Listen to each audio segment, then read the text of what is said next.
Today we're here in the ghost town of Broughton, Nova Scotia, and I thought it'd be really interesting, since I'm in the area, to go and check it out. Broughton is a town that is lost to time now, originally founded in the very early 1900s at the crest of the coal rush here in Cape Breton, and today there are a few remnants left of what was once a town planned for almost 15,000 people. Let's go have a look.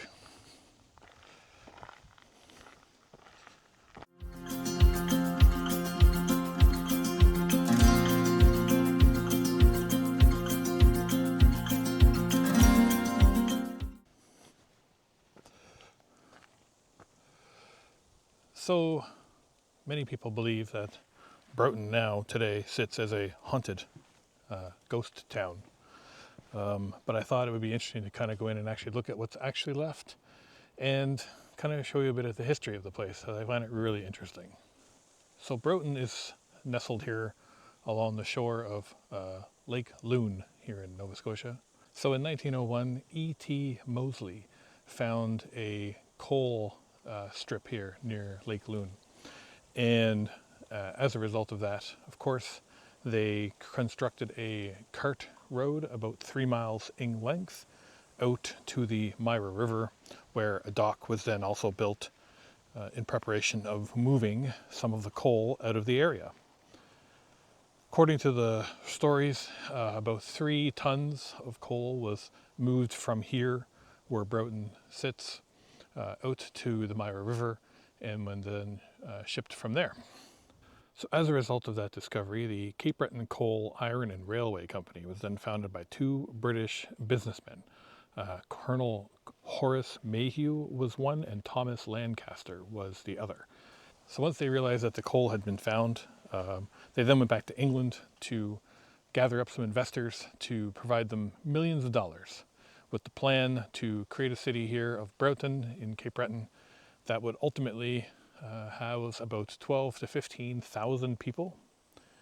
The original plans for the town, as you can see here, were quite extensive. They had plans for, large communities, restaurants, hotels, churches, businesses, all sorts of different things here. There would be a railway that was built from here to connect out to the main railway, and none of that actually ever happened.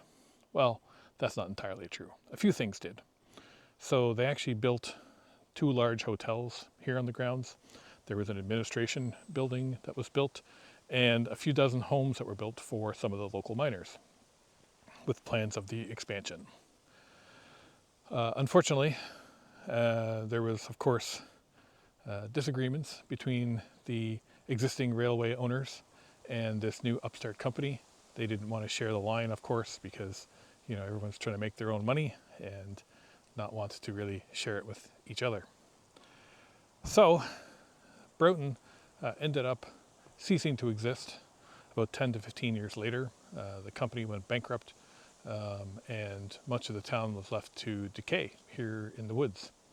Now, interestingly enough, there are still some of the building foundations left here today, so I thought we would go and have a look at those while we're here. So we're just going to head in here. This is sort of the original, what remains of one of the original roads into Broughton. So talking a bit more about the town itself, Colonel Horace Mayhew was the president of the newly founded Cape Breton Coal, Iron and Railway Company. And in 1905 was when they set out to build Broughton. Town was designed. There was going to be almost 10 miles, about 16 kilometers of roads in total. There was a total of about 60 buildings that were built, including the offices. There was about 40 miner homes, some churches, some stores, and 2 very large hotels, one of which is very noticeable even here today. So one of the interesting little facts here is that the Broughton Arms Hotel, which was the large hotel that was built here. It was considered the finest hotel east of Montreal at the time, and also featured the first ever revolving door in all of North America.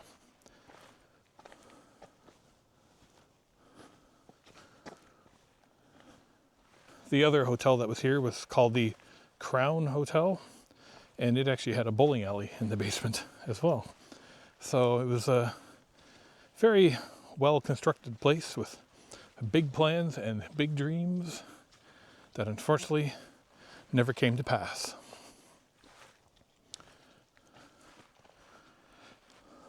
So by 1906, there was almost 1,000 people living here in Broughton.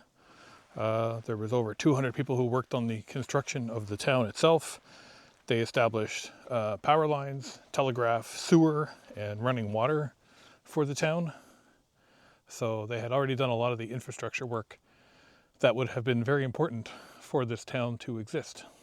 So by that time, things were looking up. Broughton as a town was well underway to being established. They had the money, they had the people, they had the interest. The only problem, of course, was that they didn't have the coal mine access.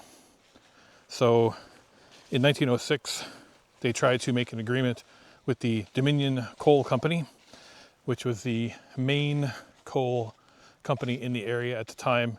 They owned several mines. They owned the railway that went from Sydney to Louisbourg, which was the trail that they were trying to connect to get Broughton's coal out of here. Of course, Dominion Coal Company wanted absolutely nothing to do with this new company. They saw it as a competitor, someone who was getting in their way of making their own money, and so they stifled any attempt by the new Broughton company to get their coal out. Unfortunately, by the time they had spent so much money on this town and the infrastructure they had set up, on the buildings that they had placed here, by 1907, just 2 years after it was founded, Broughton was bankrupt.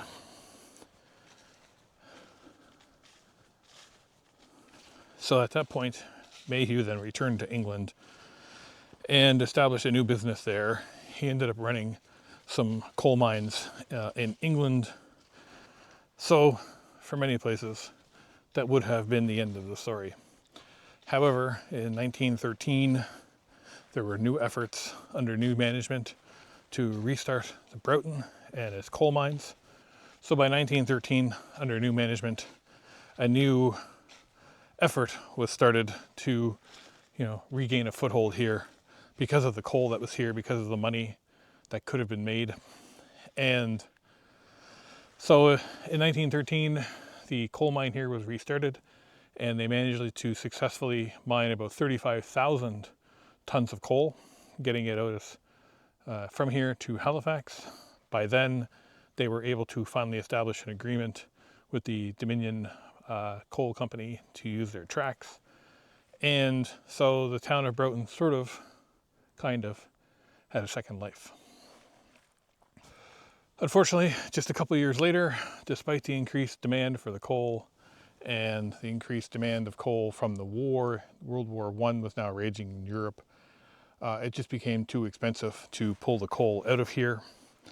And so the town was finally left abandoned for a second time. In 1916, it received its third life. This town was kind of like a cat. It had 9 lives. Its third life was actually used as a training camp for Highlanders during the World War I training exercises here in Canada. Because of the existence of the miners' homes and the hotels and stuff, they were able to use this as a training base for the Canadian military in preparation for heading over to Europe during World War I. After World War I, Broughton continued to see several coal mines pop up and fail here in the area. Between 1934 and 1969, there were actually 4 different mines that opened and closed here, the last of which was known as the 5 Star Mine, which was closed by the Devco Company in 1969. So finally, 1969, Broughton, once and for all, was left to be reclaimed by the forest, and so ended its less than stellar history here in Cape Breton. So what's here today, though, I think, is still really interesting. As I've been walking up here and telling you the tales of Broughton, we are now standing in front of what are now the ruins of the Broughton Arms Hotel. This was once considered to be the most luxurious hotel east of Montreal.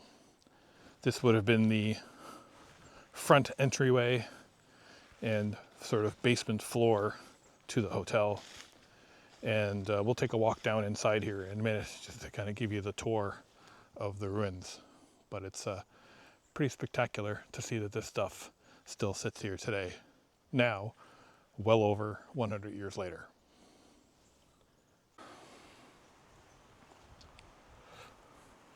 So just take a walk through here. This is the... Just be careful. Where's your stick? Your walking stick? It's my back. It's all right. So we're just inside the basement area here in the old Broughton Arms Hotel. And we'll take a walk down here to show you. It's actually interesting because it's got this kind of curved outcrop here, which I would hazard to guess was the opening to the front of the hotel. And then if you go down this way, you can actually see it's very expansive. Lots of trees and stuff obviously have fallen. There's sort of a half wall right here that leads down to the second level.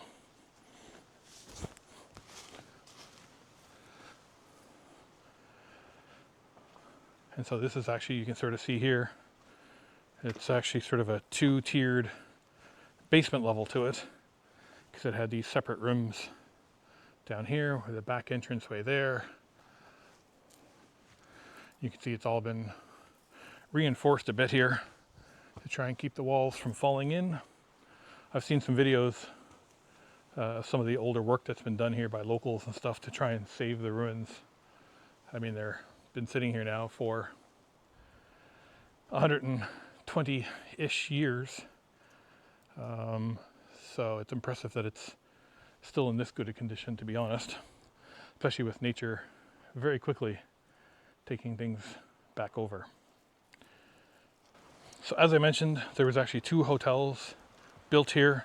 This Broughton Arms Hotel was the larger of the two and the more upscale of the two, I guess, if you want to call it that. There was also the Crown Hotel, which was just, I think, over this way. And unfortunately, it burned not long after the Highlanders showed up for their training in 1916 supposedly due to a plumber's torch caught the building on fire. That was the one that had the bowling alley in the basement. And unfortunately, I don't believe there's anything left of that one here today. So one of the things that's hard to tell these days, because of all the overgrowth, obviously, is that this hotel had a huge yard in front of it that ran almost all the way down to the lake, which you can't even see through the trees now. But this was all clear-cut, groomed, sort of park area in front of the hotel, and would have looked really spectacular at the time with the view of the lake, which you really can't see, but it's just kind of hiding behind those trees. But this is the Broughton Hotel, or what remains of it here in 2025. And if we continue down this way, down this main road, if you will, we're going to come across another building.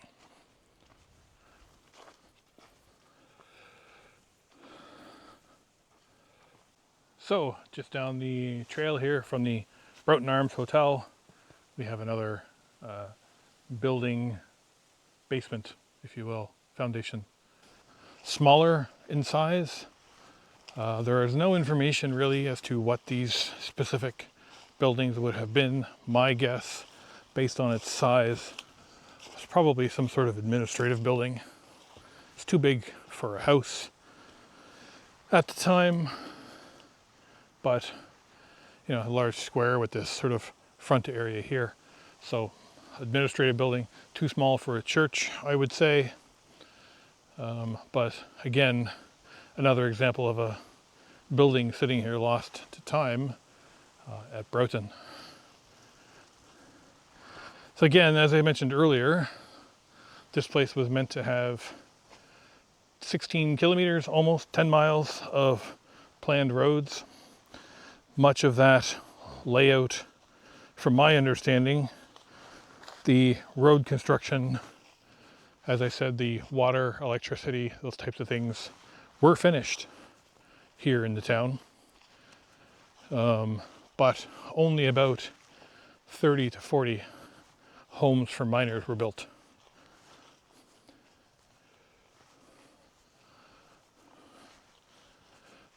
This trail actually continues. I believe this wraps down around to the lake, which is where we're going to go. It is certainly a fascinating what if story. What if the mine was able to agree to using the train tracks from the Dominion Coal Company? You know, would Broughton have continued to grow and flourish as was planned? You know, the original founders of the town raised millions of dollars from investors, mostly in England, as they saw an opportunity to extract coal from here to ship overseas, where demand was at an all-time high. And I think it just came down to logistics, coupled with, corporate greed, I guess, the best way to put it. Broughton still exists today as a village. There's about, I believe, 40 to 50 people still living here, sort of on the main road. There's some homes and things here that sit around these lakes, which makes sense because it's a absolutely beautiful area to go for a walk through. We're just coming down here to the lake. This lakefront was sort of heavily advertised as part of Broughton for being part of its beauty. The town would have stretched all the way down through here, planning on wrapping all the way around the lake, and they had plans for, homes to stretch sort of from that side of the lake all the way over up to where we are. So it was going to be quite the spot.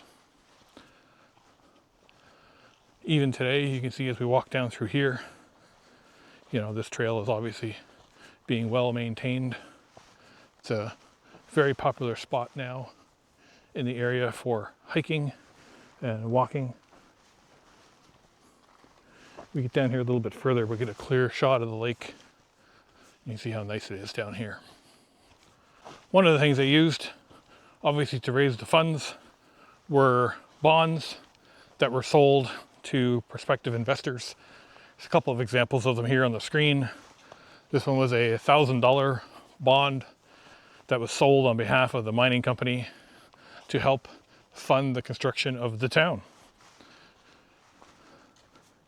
Obviously, they ended up being worthless once the company went bankrupt, but those types of things were very common at the time. Some would say they're still very common today, just in a different form. But nonetheless, we are just coming down here, so for some perspective,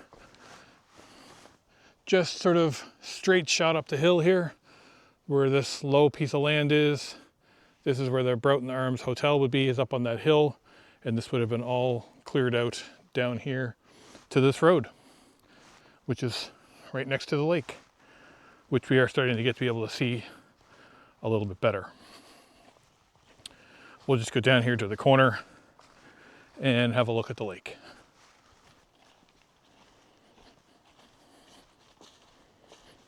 So we're just sort of at this little clearing here where you can clearly see there's been some campfires and leisure activities happening here, no doubt. And you can see why they would come down here, because you've got this beautiful view of Loon Lake. We'll take a walk right down here to the edge. There's sort of this little ramp here, I would have guessed, to put in little fishing boats and stuff, but absolutely beautiful spot, even here on a cloudy and cool day.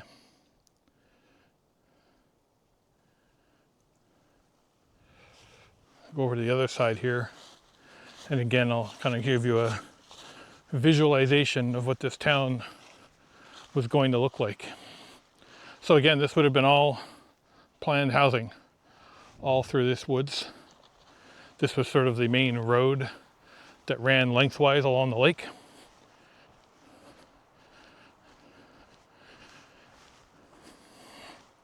And according to the plans, the town would have run, you sort of see this little piece sticking out here, the town would have run all the way over here.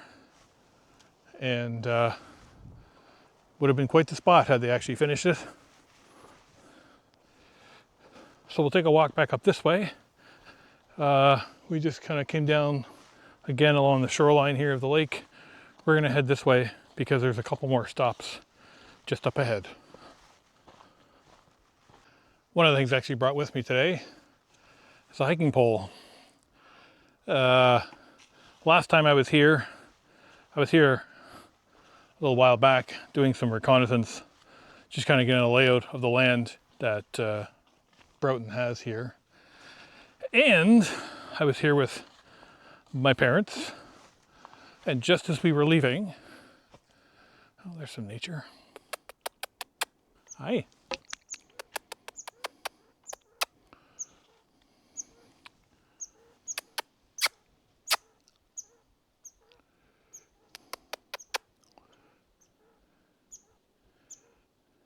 He's very vocal.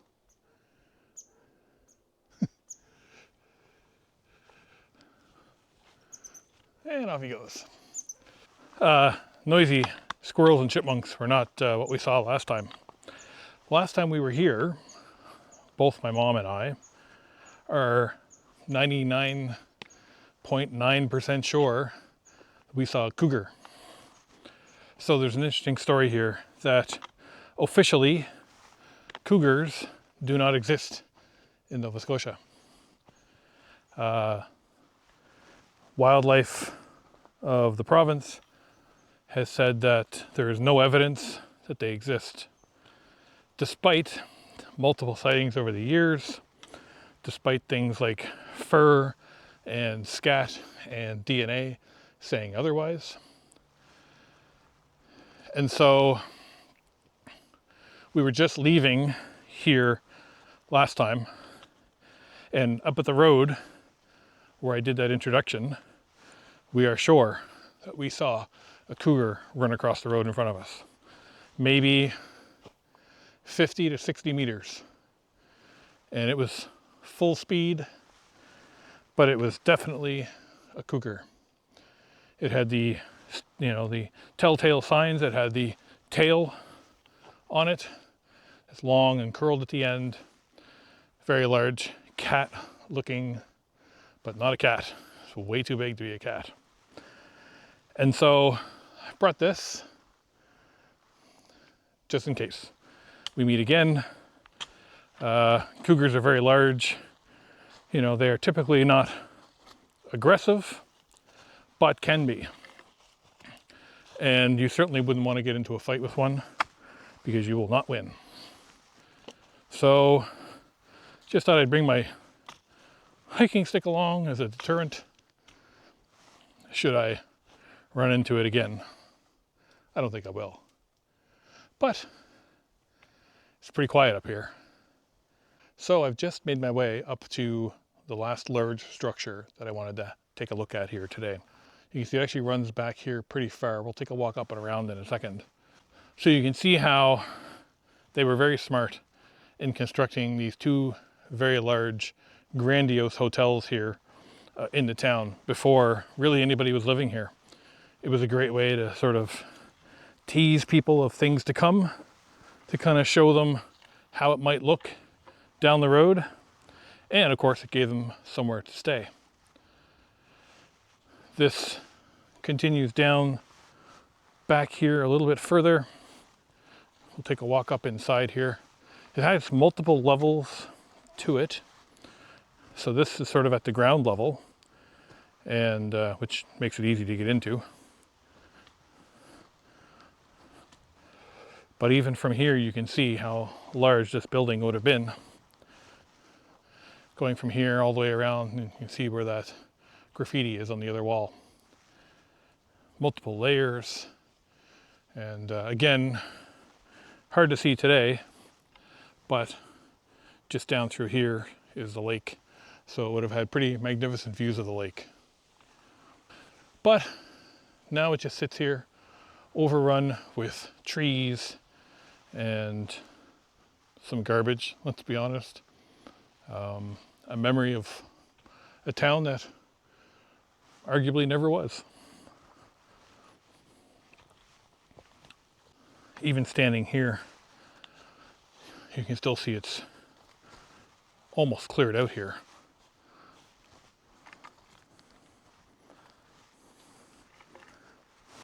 There's even what remains here, parts of an old vehicle. I'm going to guess that this was probably front bumper with a headlight, and then this was sort of the inside of the firewall on the front of the car. You would have had your gear shift here. There's the remains of a seat there as well, but I would say it has been here for a very long time.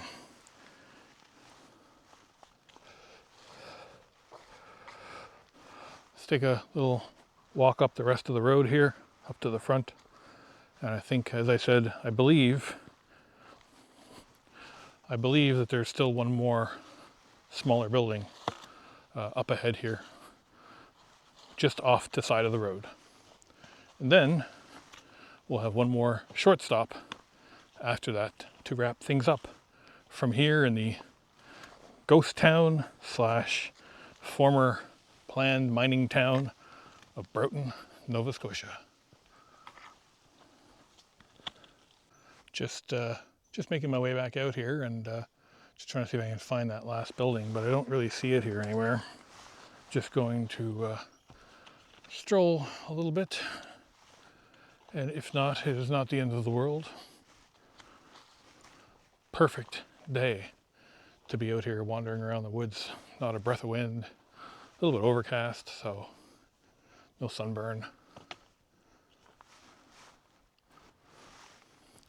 I don't see it. I thought that there was still one more here somewhere. But if it was, there was one more. I thought it was supposed to be somewhere right along the entryway here, but perhaps it is also, like everything else out here, now lost to time. I'm just going to walk down this way about 100 feet and come back. I just want to see if that other building is down there. So we're back out to the main road, and I did not see another building there, but there's sort of another path here of sorts that is still sort of connected to the Broughton town area. So I thought I would just come down here for a quick walk. There was a large cleared area. I think it's actually just up ahead here, which is where the actual mine was. Yeah, we can see it here. Let's take a walk through here.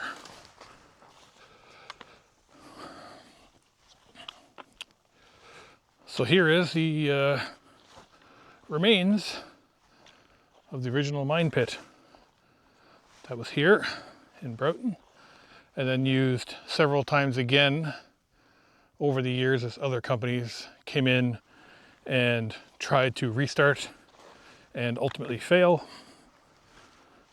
Take a little walk up to the top here and have a look.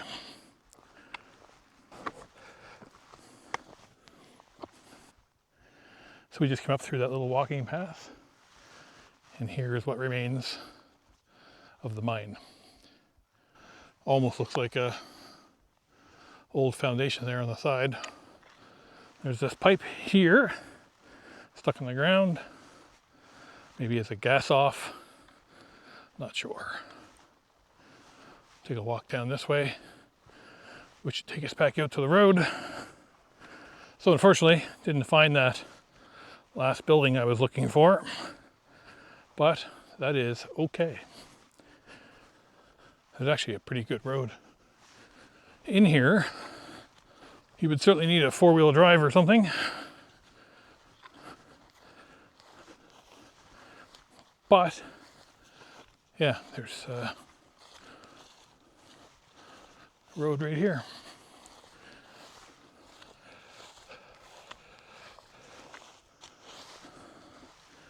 This follows sort of alongside the old mine here. It's even got its own stop sign.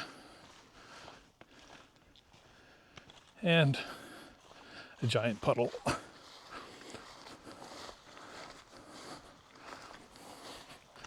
Anyway, let's make one more stop here on our way out. And that is the old Broughton graveyard.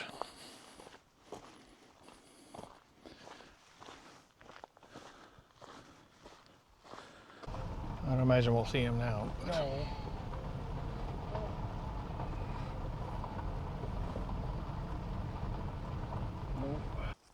So I just made my way over to where the cemetery is located here for Broughton. I think it's actually off trail here a little bit through this stuff. Only about 100 meters or so. So I'm going to try and walk through this and see if it takes me there.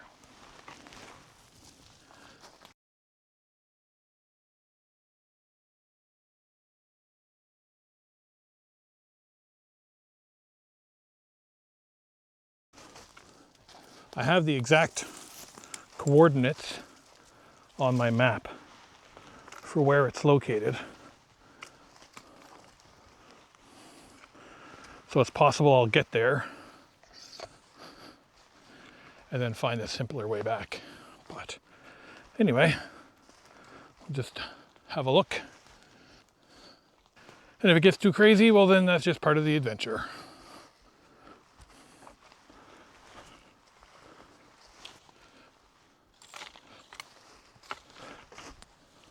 So she's pretty thick in through here, and lots of fallen trees and stuff is making this a very interesting hike. I certainly don't feel like getting lost in the woods, even though I don't think that that's really possible, given that I'm not very far away from anything. So I'm going to try just a little bit more here, and like I do see some, you know, no trespassing, private property signs and stuff, which I do want to respect. According to the map, it's about 150 meters or about 450 feet straight that way from where I'm standing. But as you can see, there's not really a trail through this stuff to get there. So I'm just gonna have a little poke around here for another minute or two, and if I don't find any clear way to get in there at that point, then I'll wrap it up, and the cemetery will have to do with a few pictures on the screen. More moments later. Well, just as I was about to give up, there's sort of this path, kind of a path through here a little bit. So let's see if this takes us to where we want to go.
Well,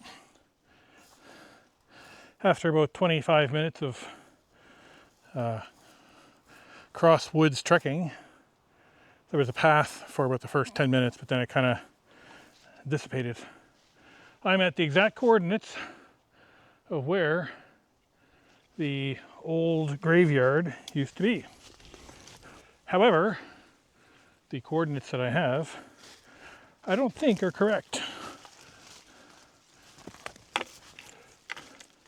And the reason I say that is because just a couple of dozen meters that way, straight in front of me here as I'm looking, there's a clearing which looks much more like what would have been a cemetery at one point. So let's head over there and have a look. But this is dead on where the coordinates said it was, but that doesn't make any sense from a logical perspective. So let's head back over there. Welcome to the remains of the Broughton graveyard. This is all that remains of the cemetery from about 100-ish years ago. You can see this clearing here, and we are in the middle of the woods. There was about 20 or 30 people buried here over the years, although the years in this case was only a few years. As I mentioned, Broughton only survived for a handful of years, and as such, it is another place that is lost to time. There used to be, I believe, some headstones here as recently as 5 to 10 years ago, but they were either removed or finally disintegrated.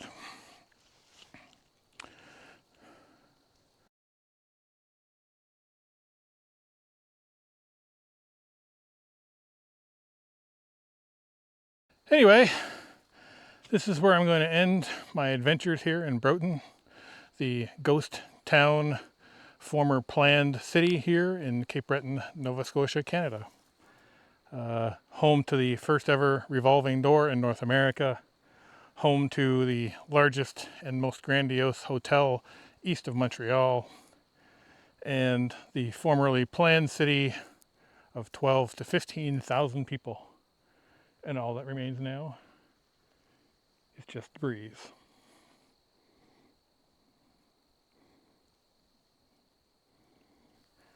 And now I gotta figure my way out. That way, I think.